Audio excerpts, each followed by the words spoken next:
Hai guys, assalamualaikum. Ketemu lagi dengan aku Kirania Cikal Suyoto. Aku sudah duduk di kelas 5 SDIT Bait Askia Islamic School. Sekarang aku akan menceritakan tentang kisah Pangeran Diponegoro. Kalian juga pasti sudah pernah mendengar kisah ini kan? Namun bedanya ini aku akan menceritakan tentang dari Pangeran Diponegoro kecil hingga besar yang mungkin belum kalian tahu atau belum ada di pelajaran sekolah kalian guys.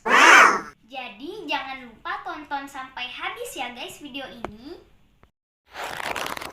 Pangeran Diponegoro lahir pada tanggal 11 November 1785 di Yogyakarta. Ayahnya adalah Sri Sultan Hamengkubuwono III dan ibundanya adalah Raden Ajeng Mangkarawati. Meskipun ibundanya bukan permaisuri, namun ibunya adalah putri dari Bupati Pacitan dan masih memiliki keturunan darah dari Sunan Ampel. Sebagaimana kita tahu bahwa Sunan Ampel adalah salah satu wali songo yang ada di tanah Jawa guys. Maka tidak heran jika ibunda Pangeran Diponegoro memiliki keislaman yang kental sejak kecil. Pada saat Pangeran Diponegoro baru dilahirkan, kakek buyutnya yang tidak lain adalah Sri Sultan Hamengkubuwono I telah memiliki firasat bahwa kelak bayi ini akan memberikan kerusakan pada Belanda yang lebih besar daripada yang pernah dia lakukan sebelumnya. Pada saat Pangeran Diponegoro baru dilahirkan, kakek buyutnya memberikannya nama yaitu Bendoro Raden Mas Mustohar, yang berarti orang yang memperjuangkan kesucian. Sri Sultan Hamengkubuwono I juga meminta kepada istrinya Raden Ageng Tegalrejo untuk merawat Pangeran Diponegoro kecil secara langsung. Bukan tanpa alasan, ini dikarenakan beliau telah mendampingi suaminya dan beliau juga memiliki kemampuan berkuda dan keagamaan yang baik. Ini dia juga masih memiliki keturunan dari Sultan Bima dan juga masih ada keturunan dari Sunan Ampel. Bendoro Raden Mas Mustohar kemudian sejak kecil tinggal di Puri Tegalrejo bersama nenek buyutnya. Kalian tahu nggak sih guys, ternyata Puri Tegalrejo itu sangat luas, bahkan mencangkup seluruh wilayah kecamatan Tegalrejo. Dan Pangeran Diponegoro juga memiliki 300 orang pelayan dan juga banyak kuda. Bahkan untuk mengurus kudanya saja dibutuhkan 70 orang loh guys. Daerah Tegalrejo membawahi 3.000 kepala keluarga yang pekerjaannya adalah bercocok tanam. Tegalrejo adalah wilayah yang sangat subur, bahkan saking suburnya hasil pertanian setahunnya dapat mencukupi kebutuhan 1/5 wilayah di Yogyakarta. Maka dengan begitu Pangeran Diponegoro bisa disebut pangeran yang kaya raya. Meskipun kaya raya, Ratu Ageng Tegalrejo mendidik cicitnya untuk hidup sederhana. Pangeran Diponegoro kecil sering diajak oleh nenek buyutnya untuk ke sawah untuk memberikan makanan kepada orang-orang yang bekerja di sawah. Sejak kecil Pangeran Diponegoro diajarkan untuk kerja keras, hidup prihatin, dan gemar berbagi.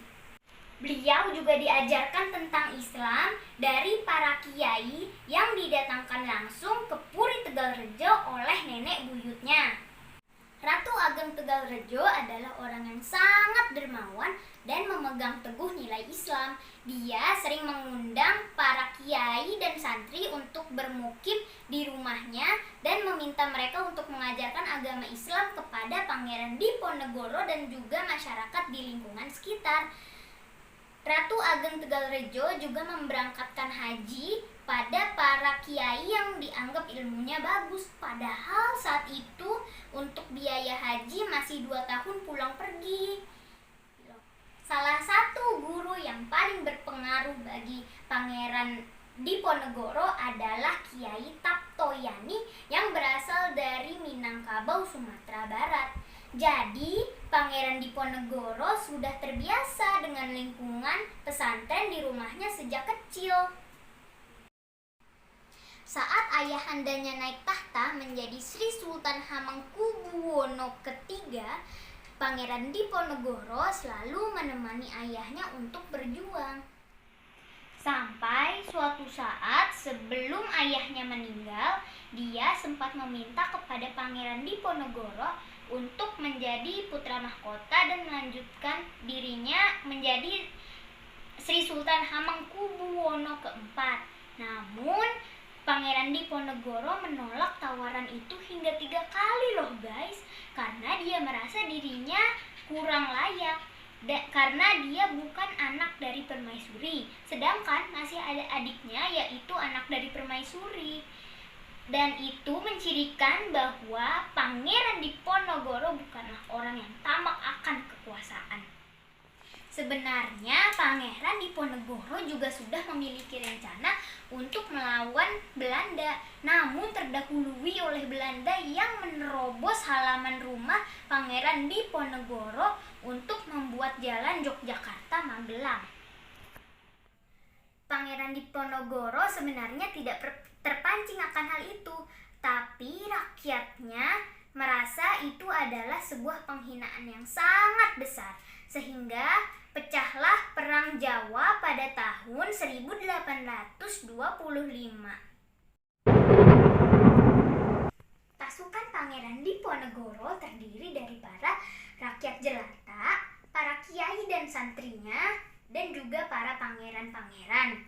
Uniknya lagi, semua pasukan Pangeran Diponegoro harus memakai sorban di kepalanya dan juga memiliki jabatan yang sama persis seperti pasukan Turki Utsmani.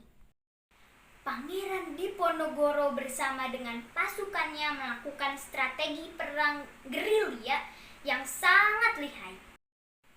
Hal ini membuat pasukan Belanda kewalahan dan pemerintahnya mendapatkan kerugian yang sangat besar.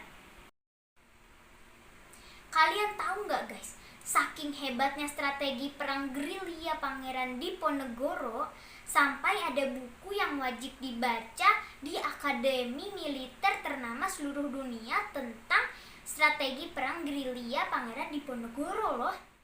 Buku tersebut ditulis oleh Jenderal Aha Nasution yang terinspirasi dari Jenderal Sudirman, dan Jenderal Sudirman mengetahui itu dari cucunya Pangeran Diponegoro yaitu Kiai Suhada, dan Kiai Suhada mengetahui hal itu dari ibunya yang menuliskan tentang strategi perang Pangeran Diponegoro. Karena sudah hampir putus asa, akhirnya Belanda membangun 280 benteng di tanah Jawa hanya untuk mempersempit pergerakan Pangeran Diponegoro dan juga para pengikutnya. Meskipun perang Pangeran Diponegoro termasuk singkat dari tahun 1825 hingga tahun 1830, namun hal itu membuat kerugian yang sangat besar terhadap Belanda yang mencakup 20 juta gulden. 20 juta gulden itu adalah jumlah yang sangat besar. Perbandingannya adalah pendapatan Belanda dari seluruh wilayah jajahannya, yaitu Hindia Barat, Hindia Timur, dari Suriname, Nusantara, termasuk Afrika Selatan dan Sri Lanka, hanya mencapai 2 juta gulden per tahun. Jika kerugian mencapai 20 juta gulden, artinya sama saja Belanda kehilangan pendapatannya sampai 10 tahun dari seluruh wilayah itu. Tahukah kalian ada salah satu negara di Eropa yang memiliki hutang budi terhadap Pangeran Diponegoro atas kemerdekaannya? Ya, benar, itu adalah Belgia yang terletak di bagian Belanda Selatan. Pada saat Belgia memberontak, pemerintah Belanda karena sudah mendapati kerugian 20 juta gulden dari Pangeran Diponegoro tidak dapat menangani pemberontakan tersebut, sehingga Belgia dapat membebaskan diri mereka dan memerdekakan diri. Saat Pangeran Diponegoro terdesak, dia memutuskan untuk kembali ke Magelang dan melakukan perundingan dengan Belanda. Namun karena sesampainya di Magelang itu bertepatan dengan Ramadan, Pangeran Diponegoro memutuskan untuk beribadah dulu. Setelah selesai bulan Ramadan, Pangeran Diponegoro mendatangi Jenderal de Kock untuk bersilaturahmi. Namun Jenderal de Kock menganggap itu sebuah perundingan. Dia telah menyiapkan sebuah jebakan dan juga pasukan yang banyak. Pangeran Diponegoro berhasil tertangkap dan dibuang ke pengasingan. Dalam babatnya, Pangeran Diponegoro menceritakan bahwa sebenarnya bisa saja ia membunuh Jenderal de Kock pada saat itu. Namun, seorang mukmin tidak boleh membunuh dalam perundingan, dan itu akan menjadi aib seorang mukmin. Itu sebabnya ia tidak melakukan hal tersebut. Pangeran Diponegoro wafat pada usianya yang ke-75 tahun di pengasingannya yang ada di Makassar. Demikian kisah Pangeran Diponegoro. Walaupun singkat, namun menurut para sejarawan, kisah Pangeran Diponegoro ini menjadi tendangan bola salju menuju kemerdekaan Indonesia.